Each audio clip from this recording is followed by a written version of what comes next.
glory to the wonderful name of our Lord and Savior Jesus. Oh, it's always a privilege and an honor to be summoned to appear before the throne of mercy of God, where we sit at the feet of Christ Jesus. Sihlale enyaweni kaKristu Jesu, mase siyafunda, sifundiseke. Hallelujah.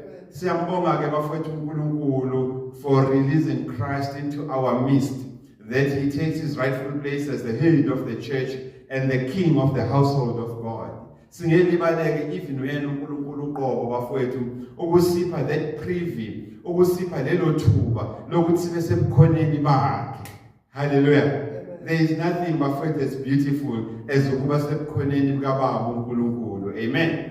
Ngoba ebukhoneni bukaBaba uNkulunkulu si experience the manifest presence of him, the Holy Spirit. Yabona Ruach HaKodesh. Si experience him, the manifest presence of him, Ruach Emet, meaning of him, the Spirit of Truth. Ukuze singakhohliseki kanjalo futhi singabi osmuka nandwendwe.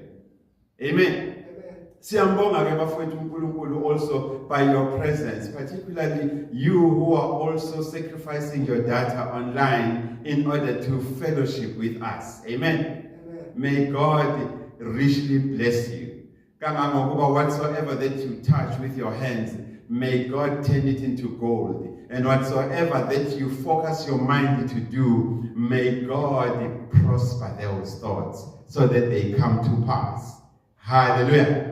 Amen. We bless God also, Bazalwane, for the theme of 2024, which is based or established or founded upon the book of Prophet Yeshayahu, Isaiah, chapter 43, where uNkulunkulu, verse 19, ethi, behold, God's Sanctuary Family Church in the bigger body of Christ, beka God's Sanctuary Family Church, emzimbeni omkhulu kaKristu Jesu, I am doing a new thing. Ngenza umsebenzi omusha, ngenza into entsha empilweni yakho, and ispeed ezokwenzeka ngaso, it's a speed of lightning, ispeed sombane, and uzoba nobufakazi ukuthi impela uNkulunkulu owenze lokho, ngoba mina ngokuhlakana nokuqonda kwami I would not have been able to do this.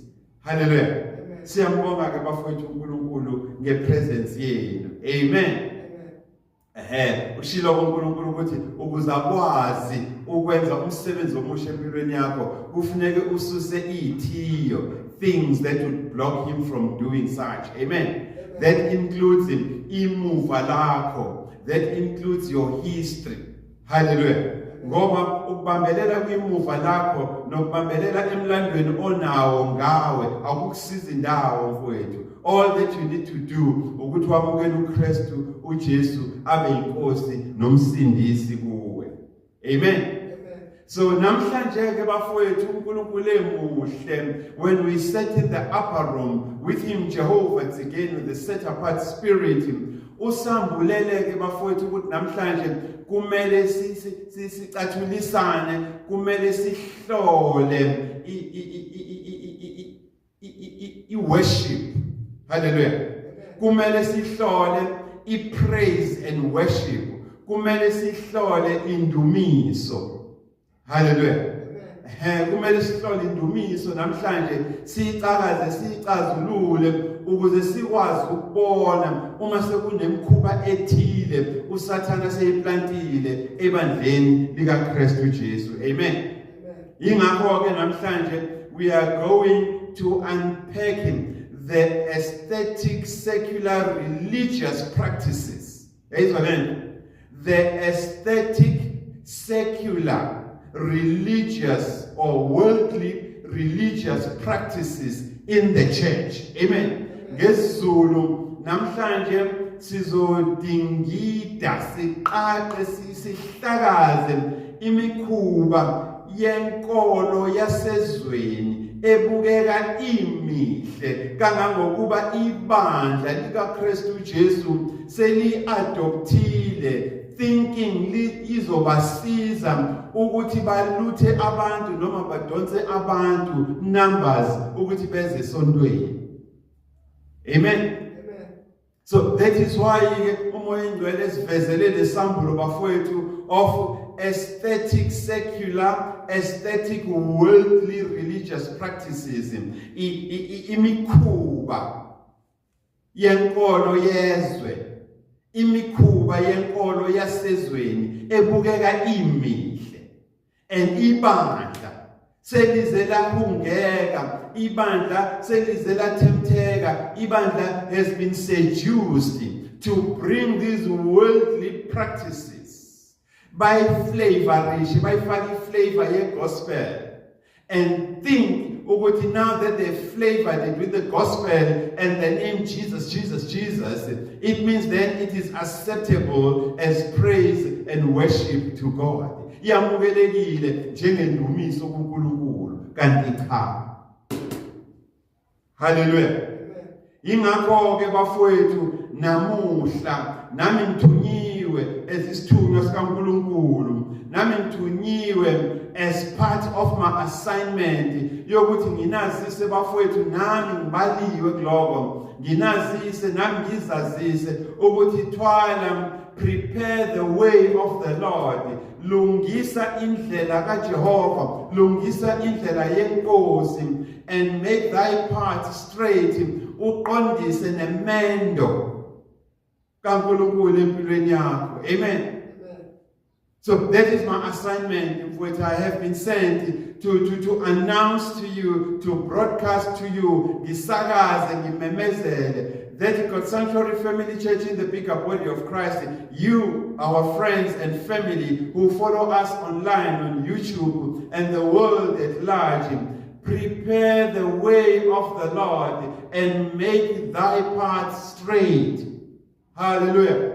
And lo ukuthola encwadini kaMark chapter 1 verse 3, and we are doing it in preparation. We are doing it ukukulungisa wena, ukukwenza ube ready, for behold uNkulunkulu is about to do a new thing empilweni yakho. Hallelujah. So sikwenzela lokho ukuthi ube ready for i-visitation kaNkulunkulu uma uNkulunkulu efika kuwe ezokwenza umsebenzi omusha empilweni yakho. Amen. Now today ke sizokwenza lokho, we shall do this by together unpacking. Yayizwa manje? Sizokwenza lokho ngokuhlaziya sixazulule. Amen. We will do this together by unpacking praise and worship. Hallelujah. Kodwa-ke wena masusekhaya alone, you will also include prayer and sacrifice. Hallelujah. Ngoba zonke lezi zinto usathana uyayihlasela. Ziwi-radar screen kaSathane. Amen. Day in and day out. Uyayazi i-praise and worship ukuthi i-effect yayo yini. Hallelujah. So I can to understand that you and I today, as you are being prepared and made ready for the visitation of uNkulunkulu, ukuthi azokuvezela izambulo ezintsha, uNkulunkulu akukhanyisele ayiveze ukuthi ubani, uthandani yini angayithandi. Thina sobabili ke namhlanje sizo unpack i-praise and worship. Amen. We will together unpack praise and worship practices. And when you are home, you will include prayer and sacrifice. Amen. So, but for today's purpose, we are unpacking praise and worship practices in the church that makes your spirit uncomfortable. These praise and worship practices that makes your spirit uncomfortable, but you don't know how to support that discomfort onayo about these things that you see happening in church being called praise and worship. Hallelujah. You don't have scriptures to support this. Ngamanye amagama ke bafowethu, ngamanye amazi sila today namuhla inkosi yami ukuzodalula. Uyayibona lento? Sizodalula ke mfowethu imikhuba yenkolo yezwe ebukeka imihle emehlweni yabazalwane, to the extent that abazalwane isibasejusile lento base bethi yazi singayithatha this aesthetic sake, these worldly practices, lezi inkolo zezwe singayithatha manje siyispice nje ngoJesu lapha nalapha ya, siyispice futhi nangokholo lapha nalapha ya, mase siyifaka ngaphakathi esontweni ukuze zikwazi ukuheha abantu bagcwale esontweni. Amen. Now wena ke umuyibuka lezi zinto zenziwe esontweni, umuyibuka lemkhuba yokudumisa yenzeke esontweni, uthola ukuthi awukhululeki kahle emoyeni wakho, umoya wakho awukuthola ukuphumula ngale mikhubo oyibukayo esiyenziwe esontweni ebizwa ngendumiso. Hallelujah. So namhlanje ke bafowethu, we are going to unpack all these praise and worship practices that gives you discomfort in the house of prayer. But awazi ukuthi is there something wrong gawe? Noma mhlambe awukholwa, noma mhlambe unamadimoni. Kuyahlupha lento, kodwa lento umoya wakho uyanqaba ukuyamukela. Noma esontweni lakho nasebandleni okulo nasebandleni in general itrend lento isiyifashion. Hallelujah. Namhlanje ke ukuthi uNkulunkulu ukuvakashele uzokuqinisekisa ukuthi if your spirit is uncomfortable with lento eyibonayo, akungoba wena umhedeni, akungukuthi ngoba wena awukholwa, kodwa uNkulunkulu uqobo lakhe usuke kuyena okuvusayo, akuvuse amehlo kamoya wavule athi qaphela kunengozi la. Amen. Asebenzeni ke bafowethu. Let's go to work. Asinyukele kwinjini eliphezulu ukuze uNkulunkulu mfowethu ngomoya wakhe asihlaziyele, asicacisele, asambulele. Hallelujah. Ukuthi kahle kahle these praise and worship practices zisukaphi ziphumaphi? Where do they come from? What is their source? Yini umnyombo wazo? Now, lalela ke mfowethu, Scripture teaches us in John 4:24 that God is spirit. Amen. Kubalulekile mfowethu uma udila nendumiso, kubalulekile uma udila nepraise and worship, that you understand first who owns praise and worship, who owns prayers and sacrifices. Amen. Kumele ukwazi lokho ukuthi ubani umnini wendumiso. Ubani umnini wendumiso. Now Scripture teaches us then in the book of John 4:24 that God is spirit. Amen. Now the question arises, what type of a spirit is God? God is Holy Spirit. Amen. Now kusho ukuthini lo? Kusho ukuthi God is eternal. uNkulunkulu akanamkhawulo. Amen. uNkulunkulu uphila ingunaphakade. Hallelujah. God is eternal. Kusho ukuthi also God is unchangeable. Hence the name of God Elohim, who speaks change in God's changelessness. Hallelujah. Numbers 23 verse 19. God is not man, that he can change his mind. Neither is he a son of man that he can repent. At all he said, I'm sorry. Akayona futhi indodana yomuntu ukuthi angaguqula ingqondo yakhe futhi bese yaxolisa athi bengaqondile. Ngoba imbhalelo liyasifundisa ukuthi yini uNkulunkulu ayishilo wangayenza ayikho. Yini uNkulunkulu ayithembisile wangayenza ayikho. And therefore uNkulunkulu does not compare, neither can he be compared to umuntu.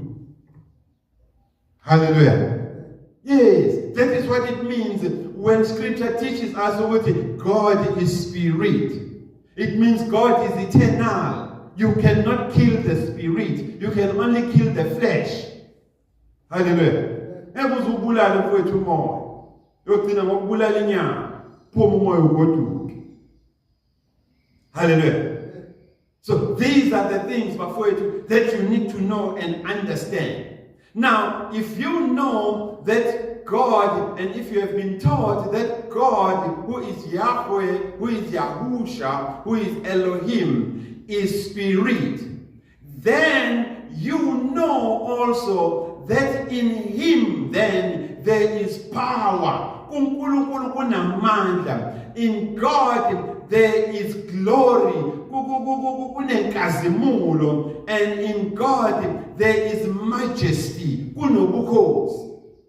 Hallelujah. These things are important. Uma sizohlaziya mfowethu ini praise and worship indumiso. Hallelujah. Kumele ukuthi le background ube nayo ukuze ungalahleki, ungaduki futhi nasendleleni uma sesiqala sihlaziya imbali. Hallelujah. uNkulunkulu asibekele yona ukuthi sihlaziye. Amen. Now, uNkulunkulu ke mfowethu is power, kunamandla. In God there is glory, in God there is majesty. Hallelujah. Kunenkazimulo, kunobukhosi, kunokubusa. And into ekumele uyazi ukuthi everything that God does, every act of God is preceded by justice. Yonke into uNkulunkulu ayenzayo yendlalelwa ubulungiswa. Hallelujah.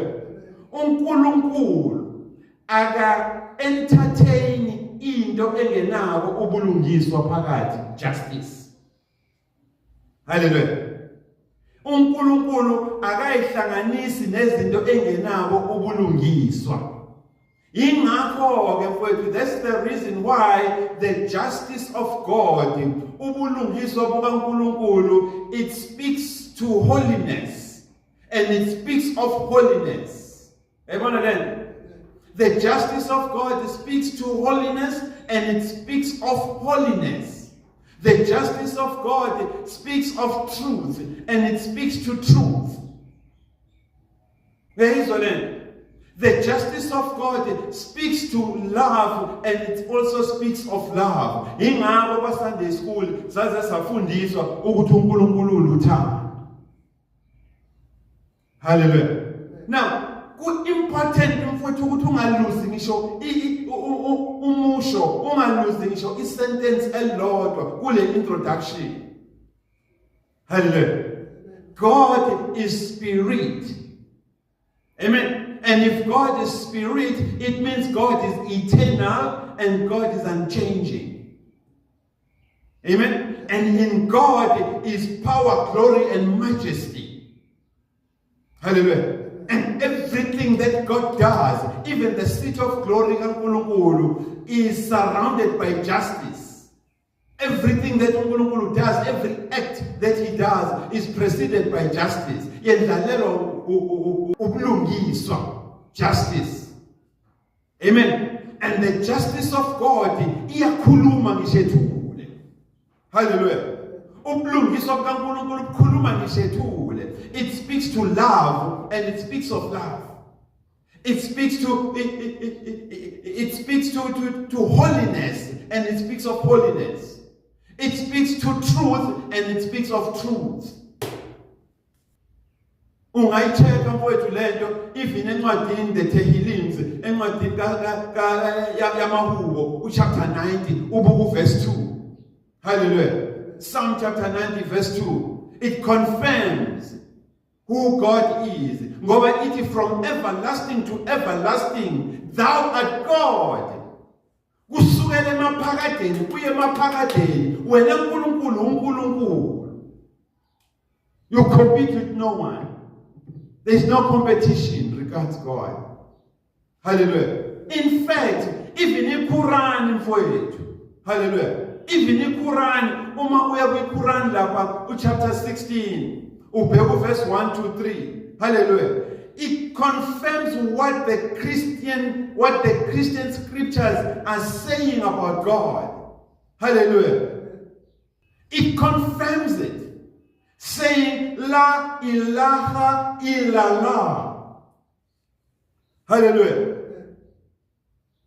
I mean, when you say, ubhizilokhu usitshela ngokuthi uNkulunkulu wafika nabelungu, ubhizilokhu usitshela ukuthi no, isystem yabelungu le yama-imperialist which was meant ukuthi idle izwe, etc., etc. Akekho umuntu wayengadla izwe lakho mfowethu engakushayanga ngoNkulunkulu ube weak, ngoba uNkulunkulu is powerful. And that must tell you ukuthi God is real. Hallelujah. Ubhizilokhu usitshela hayi uNkulunkulu wabelungu, uNkulunkulu this, uNkulunkulu that. Listen to what the Quran is saying. La ilaha illallah. God cannot exist in any other form but God. Hallelujah. God cannot. uNkulunkulu akakwazi ukuphila abe esinye isimo ngaphandle kokuthi abe uNkulunkulu. Hallelujah. That is why even abantu abangakafundiswa ngenkolo yobuKristu bathi Allahu Akbar, to God be the glory, because they know uNkulunkulu ukuthi ukhona. When ubhizi uyambika.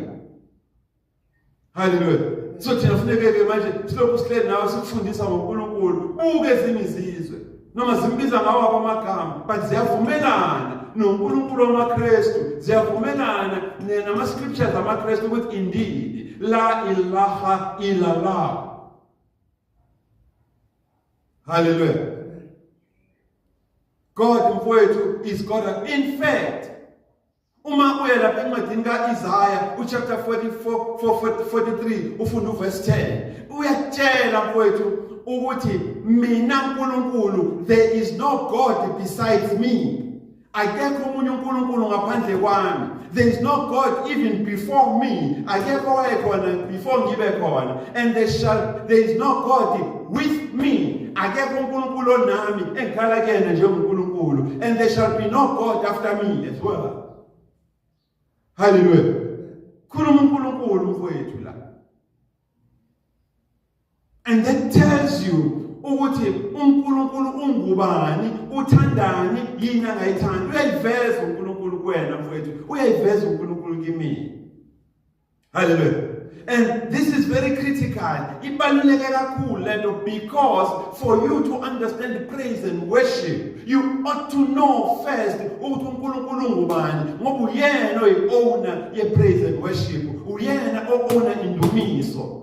Uma ungena idea yokuthi uNkulunkulu ubani, it is impossible ukuthi we-understand i-worship. Kangangokuba even i-worship, indumiso yenu masi-infiltrate i-system kaSathane, ngeke uzokwazi ukuyibona ngoba vele ukhanyiselwe ngoNkulunkulu. Hallelujah. God is spirit. He is holy. Hallelujah. And that means he is eternal. He is eternal. He is unchangeable. Hallelujah. From everlasting to everlasting. Suele maphakadeni kuze kuyome emaphakadeni. uNkulunkulu. uZakaria lapha ku chapter 9 verse 14 uzambize ngokuthi igama lakhe ungu-one, ungumunye. Hallelujah. God is one. His name is one. One, uno. That's the name. Because he is God and God alone. He does not compare, neither can he be compared. So it is against this background, therefore, that him, the Spirit of truth, Jehovah Tzidkenu, the set-apart Spirit, Ruach HaKodesh, hallelujah. Namuhla has got Sanctuary Family Church esinike warning and also send us to you ukuthi siyokunika i-warning nawe on matters of praise and worship. Amen. Yingakho ke mfowethu namanje sithunyiwe nathi futhi sinikwe ne-warning as God's Sanctuary Family Church in the bigger body of Christ. Ukuthi heed this warning, ibambeni le warning uNkulunkulu anika yona, niyithathe futhi niyoyifundisa abanye, niyoyimemezela kwabanye, ni-broadcast. nisakaze nawabanye. So siphumile ke mfowethu inkalo zonke ukuthi sithi be careful. Hallelujah. Be careful, qaphela. Inkosi yami. Qaphela, be careful of the wiles and the schemes of the evil one. Qaphelani imikhuba yobubi nokonakala kaSatan. Amen. Because Satan is always planning on how to infiltrate the system of God, which is praise and worship, including prayer and sacrifice. Njalo uSathane uhlala eplana. Hallelujah. Njalo uSathane uhlala eplana ukuthi how can he infiltrate? Yabona ashamshosha phansi umgundatshana. Infiltrate the system of God, which is called praise and worship, indumiso, including prayer and sacrifice.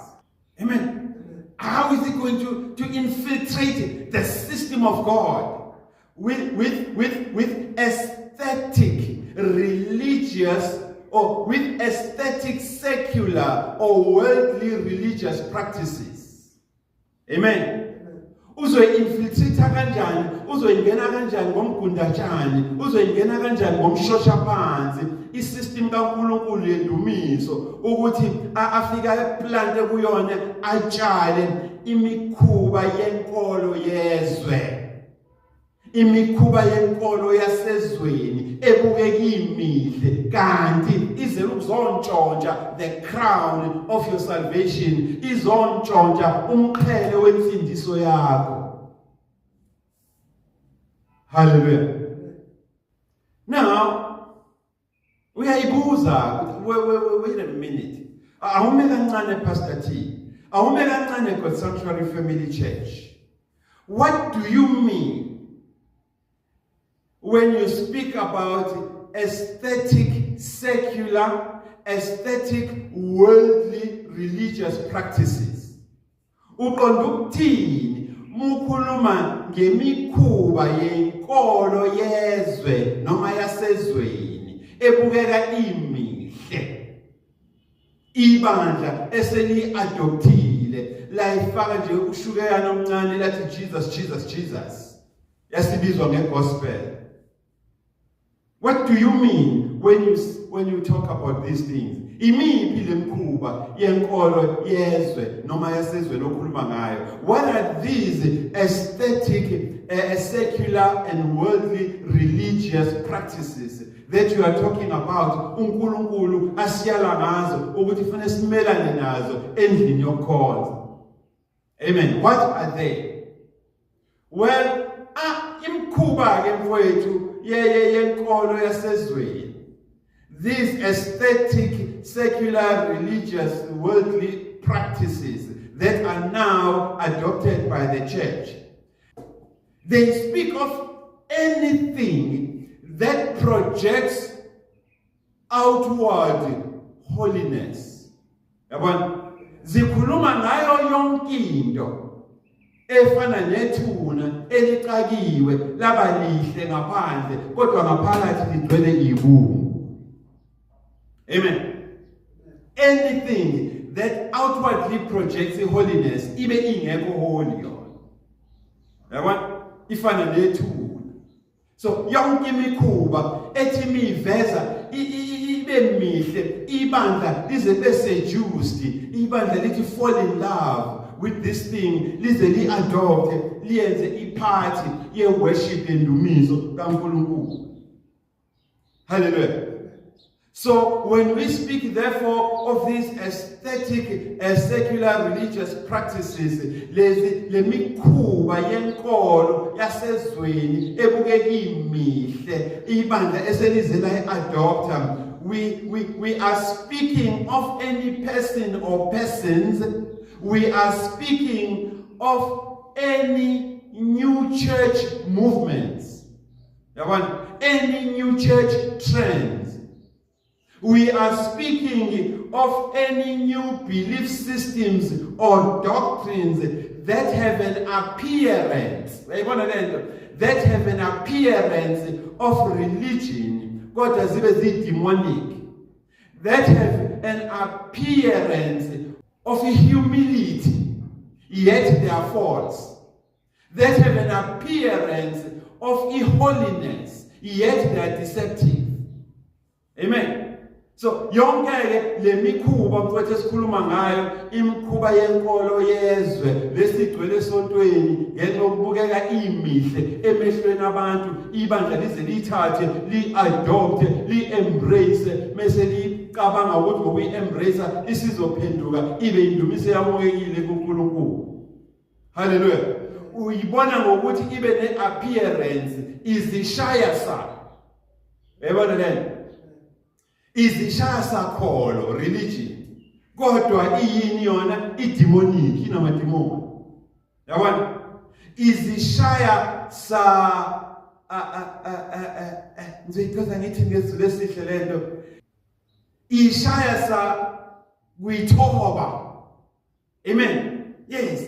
Ishaya sa kuyithoba kanti hayi kuphatha ngodaka emehlweni. Amen. Iphinde ishaye sa holiness. Yabona, ishaye sa bungcwele, kodwa i-aim yayo ukukhohlisa ukuze intshontshe umvuzo wakho, the crown of the glory of your salvation. Hallelujah. Uzoyithola lento uma encwadini yabaseKolose mfowethu uchapter 2. Amen. Muya kwabaseKolose besibili chapter 2, mhlawumbe uyithathe lapha ku verse 11, wehle nawo njalo, mhlawumbe uzofela lapha ku 23. Hallelujah.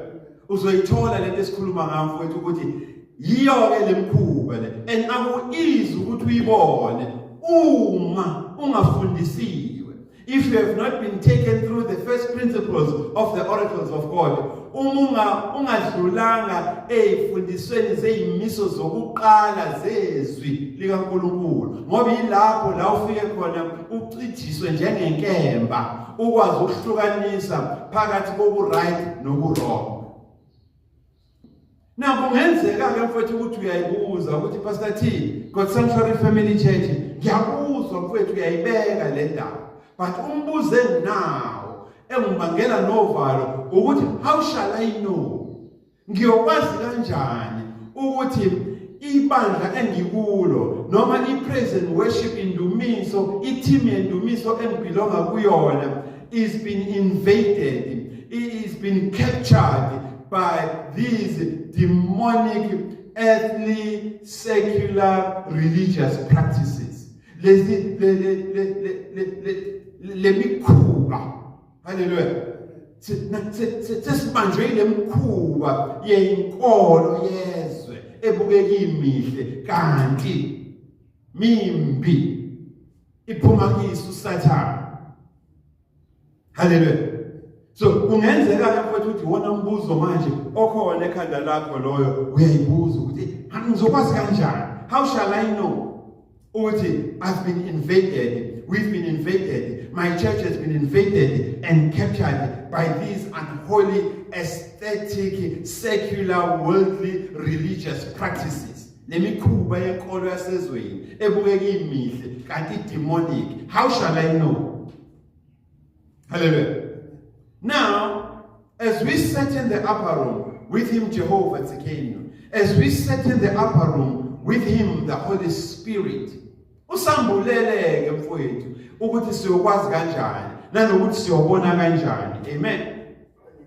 Hallelujah. Usambulele thina la eSanctuary.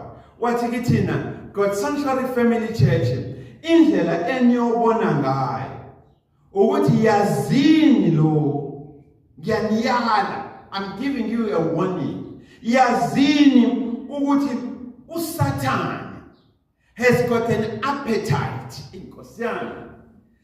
Kibrado lomeso intalobo ekribasotakaya. Thank you, Jesus. Hallelujah. Satan has got an appetite. Thina sembulelwe la eSanctuary that ukuthi Satan has got an appetite for praise and worship. Satan has got an appetite for prayer and sacrifices. Une-appetite, unothando, unokuhala, uyayihalela indumiso uSathane. Hallelujah. Satan uyayihalela indumiso, and he will do everything in his power to pervert i-worship ebelonga kuNkulunkulu, ayijikajike, ayibuyise indumiso, ayilethe kuyena. Hallelujah. Satan mfowethu uyayazi indumiso. Amen. Yingakho ke sifundisiwe thina sambulelo la eSanctuary ukuthi une-appetite. He has got an appetite. He's got a liking. He's got an affinity.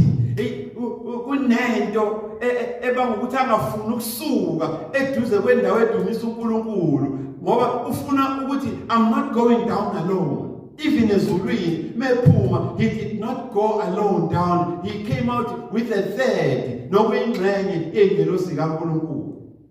Hallelujah. And sifundisiwe thina la eSanctuary mfowethu uma uya lapha encwadini kaEzekiel uchapter 28. Hallelujah. Sifundisiwe thina la eSanctuary mfowethu uma uya lapha encwadini kaEzekiel uchapter 28. Amen. Ukuze uyibone lento mfowethu ukuthi kungani sithi uSathane une-appetite for Christian worship, for Christian praise, indumiso kaNkulunkulu. Hallelujah. Now, abaningi ke benu, they have been lied to. Baqanjelwa amanga. Nafundiswa ukuthi uSathane was a leader of worship ezulwini. Hallelujah. Abaningi ke benu bafowethu ngiyavuma. Nami ngeke ngadlula kuleyo nhlobo yemfundiso ethi uSathane is a leader. Waye leader yendumiso ezulwini. Amen. So ngiyakholwa ukuthi uNkulunkulu namhlanje uzoyicorrecta nakuwena leyo nto. Hallelujah. And ngoba thina sibuza umbuzo owodwa ukuthi lithini iBhayibheli ngoSathane? Lithini iBhayibheli ngoNkulunkulu? Hallelujah. What do the Holy Scriptures say about God? How do the Holy Scriptures reveal uSathane as well? Hallelujah. Now, uma ke uya lapha encwadini kaEzekiel mfowethu chapter 28, mhlambe uyiqala lapha nje ku verse 12b. Hallelujah. Ithi, you were the seal of perfection. Hallelujah. This is a graphic illustration like Satan, although ikhuluma ngoSathane as if ikhuluma ngenkosi yaseTyre. Hallelujah. Now, iyamchaza ke mfowethu uSathane, but engakabi uSathane esabizwa ngoLucifer. Amen. Ukuthi yini lemsondeza endumisweni? Ingoba indumiso uyayazi ukuthi yenzani, imphumela yendumiso yini. Amen. Now, akulaleleke impawu ezikuSathane ezimenza ukuthi abe attracted to indumiso ukuze afika adide nawe, even the elect of God. Matthew 24:24. Hallelujah. You were the seal of perfection. Usathane was the seal of perfection. Wayedwele iwisdom, ubuhlakani, and perfect in beauty. Ayizwa lento? Usathane, Lucifer lesikhuluma ngaye. Amen.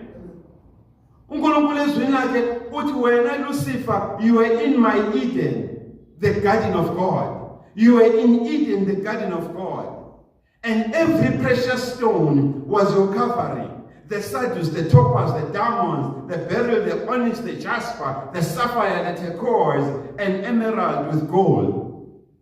When Lucifer, you were the workmanship of your timbrel. Or in fact, when Lucifer, the workmanship of your timbrels and pipes was prepared for you on the day langa wakakona. Mina as uNkulunkulu. Hallelujah. Kumbula ukuthi uNkulunkulu is the father of all spirits. Amen. Kumbula ke lo. uNkulunkulu yena owakha uLucifer before abe uSathane. Hallelujah. Now, abaningi ke benu bafowethu mebefunda le party yokuthi i-workmanship kaLucifer, i-workmanship yama-timbrels and pipes kaLucifer was prepared on the day in which yena wabunjwa uNkulunkulu, on the day he was created.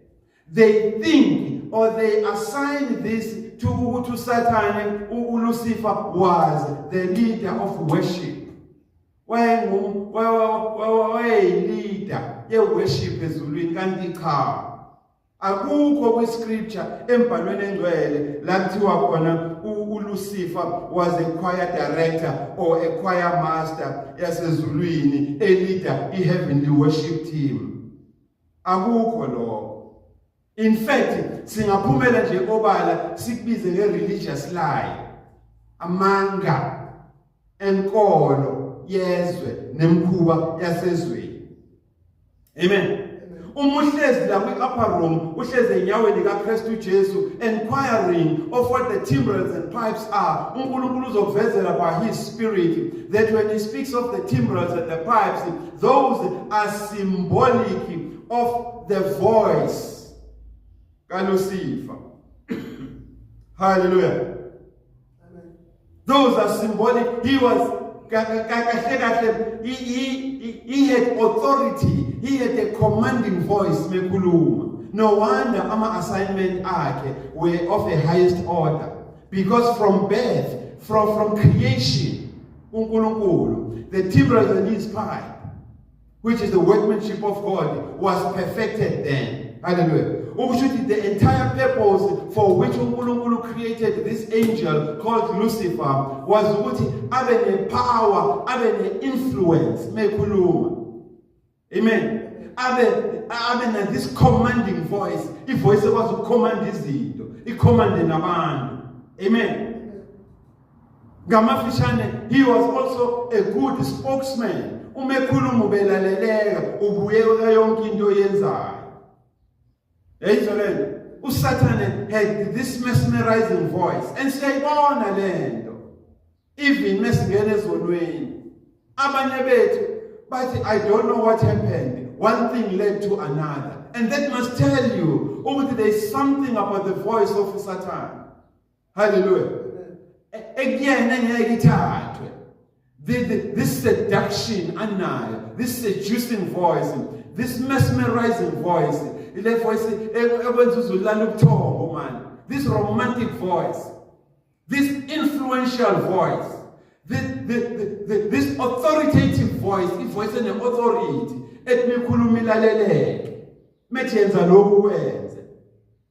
hallelujah. So the timbrels and the pipes, they are symbolic of that. They do not confer with Satan that he was a choir director or a choir master leading the heavenly choir team or leading the heavenly worship. Hallelujah. And ukuqinisa lokho bheka lapho verse 14 uthini? Uthi wena Lucifer, you were the anointed cherub. Ezwa leyo, highest ranking cherub.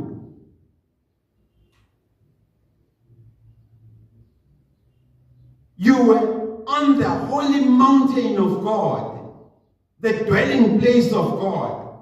You were in God's visible glory, where Lucifer. And that must tell you there's something special about him. And that must tell you, no wonder Lucifer, who turned Satan, heirs in power in Dumis.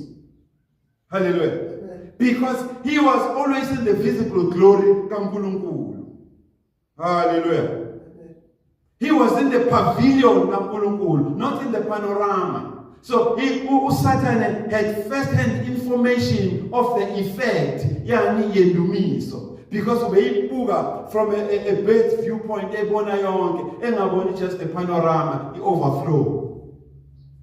Hallelujah.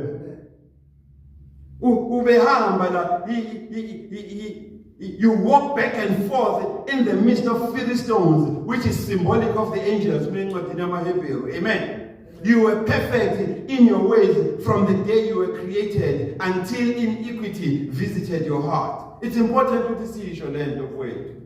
Hallelujah. Satan any appetite for praise and worship. kungani usathane inkingi appetite for indumiso? Ingoba uyayazi effect yendumiso. Hallelujah. Usathane knows fully well the effect of indumiso. Amen. Usathane knows that praise and worship are the most powerful tools that connect mortal men directly with uNkulunkulu in his beauty and perfect splendor. Hallelujah. There is nothing that is able to connect me ngisenyameni la emhlabeni inconnected directly to uNkulunkulu esinikwe yona thina. It is praise and worship indumiso. And usathane uyakwazi lo ingake ne-appetite yendumiso, praise and worship. Weyizwa le nto mfowethu. So uma singayigadi indumiso siyiphathe njengezikhali zamantuba, ngeke iyeke usathane ihlalele yodwa uzoyithatha. Hallelujah. Ayiperverte, ayishintshe, ayispice, ucabanga ukuthi kuseyiyona kanti akuseyona. Usuthi muwenza ungenzi khona wenze nakhona. Lokhu ithethe wenza khona, lokho kumele uthi uwenze, kanti ususenza nakhona mfowethu. Hallelujah. Usathane knows ukuthi in praise and worship kwindumiso there is this profound power, kunalamandla nayangazi ukuthi uzowabiza ngani. There is this profound power that is able to break every chain, to open any door. Ayizwa lento? Usathane uyakwazi lo. Ungakholwa lokho mfowethu. Vakashela incwadi Masiyim, the book of Acts chapter 16. Hallelujah. Uyibheke nje lapha ko verse 23 ngezansi. This is the case study ka Paul no Silas. Amen. Paul and Silas when they were in jail. Amen. He praise and worship in dumiso when Paul and Silas were in jail. It unleashed this massive power and glory and might again, that it was able to initiate seismic as well as tectonic movements in the realm of the spirit to the extent that kwavuleka iminyango kwaqhabuka amaketanga. Hallelujah. Scripture says when praise and worship in Dumiso, when it was unleashed, it created an earthquake that shook the walls of the prison. Kwavuleka iminyango kwaqhabuka amaketanga iboshwa ezayiboshiwe zakhululeka. Usathane uyakwazi lokho. Wena ukwazi lokho. Kodwa uhlakaniphile. Hallelujah. Nanko le Muslim iyakwazi lokho. Hallelujah. Base bathi uyabona there is no deity engaqhathaniswa noNkulunkulu eyake yaphila. Ayizwa lona? Aqhathaniseki la ilaha illallah. Bavumelana nathi mfowethu sele ngaphandle wena. Hallelujah. uNkulunkulu uthi asokuvusa lokho sikushande warning ukuthi kwazi lokho ukuthi uma nihluleka ukuyivikela ipraise and worship esontweni lenu, uma nihluleka ukuyiprotecta ipraise and worship nina as individuals eniki worship team, niwukudla vele kaSathane ngoba vele anazi lutho, you are ignorant. Hallelujah. Nizothatha imkhuba yenkolo yezwe nezinto ezenzeka ezweni ezibukeka zizinhle emehlweni enu, nithathe nisuse ezweni nizoyifaka ngaphakathi endlini kaJehova mase nithi mention the name kaJesu, Jesus, Jesus, Jesus, and think those songs ezendumiso uNkulunkulu yazamukela. No, kubhekwa isource mfowethu ukuthi ziphumaphi, kubhekwa isource umnyombo ukuthi iphumaphi lento eniyenzayo, niyithathaphi lento eniyenzayo, ukuthi uzujuluke wena ukhulume nezilimi akusho ukuthi lento le iphuma kuNkulunkulu. Umnyombo still uyikhomba ezweni. Noma ningakhohlisana nithi niletha lento ebandleni ukuze nithi lu intsha nabantu ukuthi abantu bathi fall in love with the church. Umbuzo usekutheni uma nibaletha ngokubakhohlisa ngezinto zasezweni esontweni, how are you going to sustain impilo yabo kuKristu lapha phakathi? Ngoba it means ifuna nishintshe doctrine, nishintshe scripture ukuze ba-accommodate ngalamangeni abaqambela wona ukuze babe la. Yibo beze bethi thina esontweni lethu ziyaduma. Hallelujah. Bayeke sound system nokuyodansa bajuluke babe manzi mase kufika isikhathi sentshumayelo balele abezwa nokuthi bekuthiwani nama CD esonto abawathengi ukuze at least bathi catch up ukuthi bekuthiwani esontweni. Into abayikhumbulayo amahlaya nomculo akade bewenza. Hey bafowethu, uSathane knows the power and the effect ye praise and worship. Uyazi uSathane ukuthi praise and worship indumiso is solely and exclusively for God. Indumiso nje ingeka uNkulunkulu and uNkulunkulu akaxutshwa nalutho, ingeyakhe nje ngqo.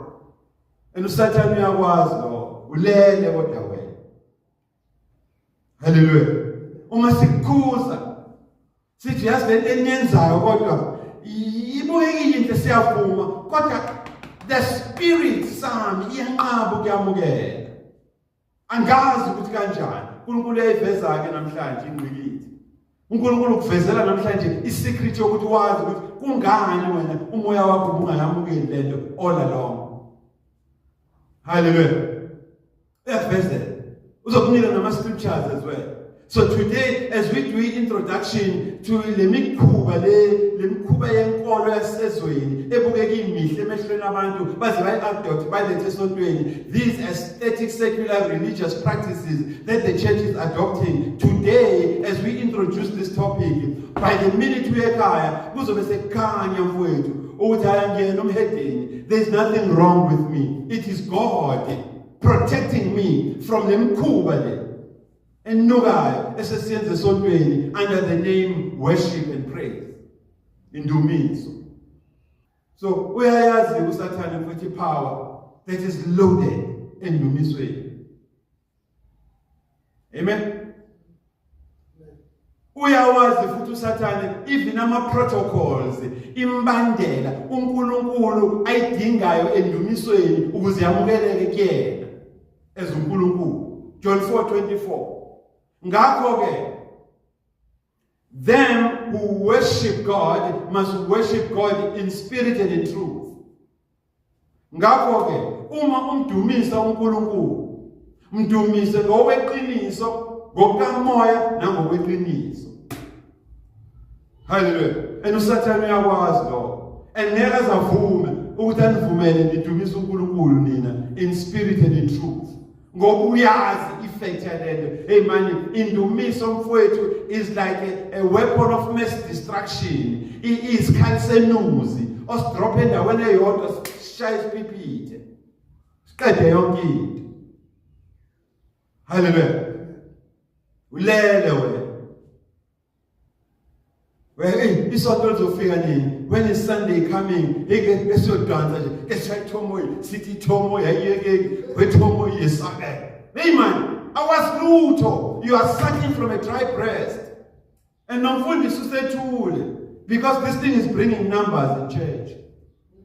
Khuphuka iminikelo, khuphuka amathaya. Kanti kufuneka limele iqiniso man. So let me invite you nje imizuzwana embalwa ukuthi think with me, sicabange nje ndawonye. Hallelujah. Sicabange nje ndawonye. Sisebenzisa incwadi kaJames, incwadi kaJakobe chapter 5. Hallelujah. Sisebenzisa incwadi kaJakobe chapter 5. Angiboni ukuthi ngisazoyivula. Amen. Verse 16. Where uNkulunkulu by his inspiration speaks to James, ukhuluma noJakobe uthi kuwena nami, the effectual fervent prayer of the righteous of God avails much power. Umkhuleko wokukholwa kokaJehova, kumuntu kaJehova, unemphumela yamandla ayisimangaliso. Amen. Now, if that is the case, and uSathane une-appetite for praise and worship for indumiso, do you think wena uma uSathane azi ukuthi the effective fervent prayer, the effective fervent praise and worship, the effective fervent prayer and sacrifice, the effective fervent indumiso of the righteous of God avails much power, do you think he will sit back and fold his arms? As the God would land on it, he's on destroyer. Never. He won't. He will register interest even when as a person. Amen. Yes, he will register interest as a person. Ahlale phezu kwakho. Simangala nje ukuthi indlela owaqala kahle ngayo asazi ukukonakalaphi. Hey, indlela the way he was on fire for God asazi ukukonakalaphi. Kanti ngoba you were not a watchman, wahluleka ukugadizwe, wahluleka ukulonda inhliziyo yakho ezintweni zakamoya. So uSathane will target you, and he will target the fervent worship of the righteous of God in the church. I pervert for his own selfish ulterior motives. Hallelujah. Uzasho futhi uMateyu chapter 24 verse 24. Athi indlela azoyiperverta ngayo uSathane indumiso ngoba vele uyayazi. He will do it in such a way that even the elect of God, amadoda kaNkulunkulu, they will fail to detect it. Ukuthi Satan has invaded the system of God. Bazofeyila. They won't detect it. This will be doomed because they also have been blinded and deceived by ubumnandi. Not in conviction. Ngezwi kaNkulunkulu. Uconvictwa wena uzela ubumnandi esontweni, not to be convicted ukuze ushintshe indlela zakho. Lungisa indlela yakho noJehova, wenza imendo yakho iqonde. Hallelujah.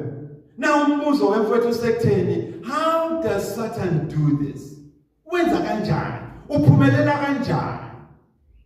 Uku-infiltrate isystem kaNkulunkulu ngemkhuba yenkolo yezwe ebukeka imihle emehlweni abazalwane baze bayithatha abazalwane bayi-adopte bayenze part of the worship indumiso yesonto kaNkulunkulu. What are Satan's preferred tools of trade? Imamba amathuluzi awapreferyayo uSathane nawathandayo nawakhethayo ukwazi uku-infiltrate isystem kaNkulunkulu yendumiso. Washa. Now ngenxa yesikhathi mfowethu ngiyacabanga ukuthi sesine appointment already for next week. Hallelujah. Sizobheka ukuthi uSathane uyi-infiltrate kanjani isystem kaNkulunkulu, imaphi amathuluzi awathandayo nawasebenzisayo uku-infiltrate isystem kaNkulunkulu. Hallelujah. So I'm inviting you as a king who searches the matter. Ukuthi mfowethu asihlanganeni again next week. While you are allowing i-revelation uNkulunkulu akunike yona namhlanje ebikade iphethe kabe emoyeni wakho for isikhathi eside ukuthi ngiyayibuka lezi zinto zenzeke esontweni and umoya wami awuzamukeli kodwa ngikwazi ukukhuluma ngoba nginayo imbhalo engcwele engingayisebenzisa ukunika i-warning ngikhalime ibandla engikulo ukuthi yekeni lento ayikho right.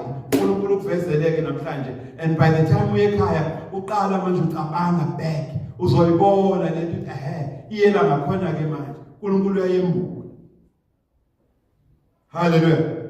So ngiyakholwa ke mfowethu ukuthi namuhla a revelatory seed, imbewu yesambulo uNkulunkulu uyitshalile empilweni yakho. Hallelujah. And you will be vigilant.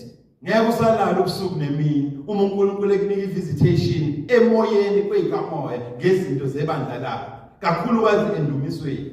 Usuzodila nayo ke manje uguqe ngedolo kuyena uthi noma ngingazi iJehova uthi ngizothini noma ngingazi ukuthi yiliphi ilizwe elihambisana nalento ngitshela yona kodwa I am standing in the gap ngiyayivimba lento ukuthi ingathumi. It should not prosper in the church engikuyona nasebandleni engikulo nabantwana bami nakimi. Hallelujah. Lemkhuba le ebukeka lemkhuba yokukholwa ebukeka iyinhle emehlweni abantu kodwa ibiphuma ezweni isosi yayo kuyizwe eliyithathayo niletha la isonto ethwala. You will pay a price for it. You will pay a price. So be careful ke mfowethu. Gada la ilaha illallah. Khuluma amaMuslim. Wena uthi they that worship God, laba abamkhonzayo uNkulunkulu uthi nayi recipe yami. You must worship me. Ngidumise ngokamoya nangokweqiniso, in spirit and in truth. Hallelujah. Hey Nkosi yami. I bless God for your obedience. Ukuthi uhlale uyilalele le ntshumayelo. I bless God for your obedience. Ukuthi noma uyizwe ukuthi kushaya enyameni, nami ngiyangishaya mfowethu akushayi wedwa. But uNkulunkulu ukuphila patience nokubekezela ukuthi ukhuzwe. Stay sealed therefore always in the Holy Spirit of promise until sihlangane again for our next appointment. I love you with the love of Christ Jesus. Amen.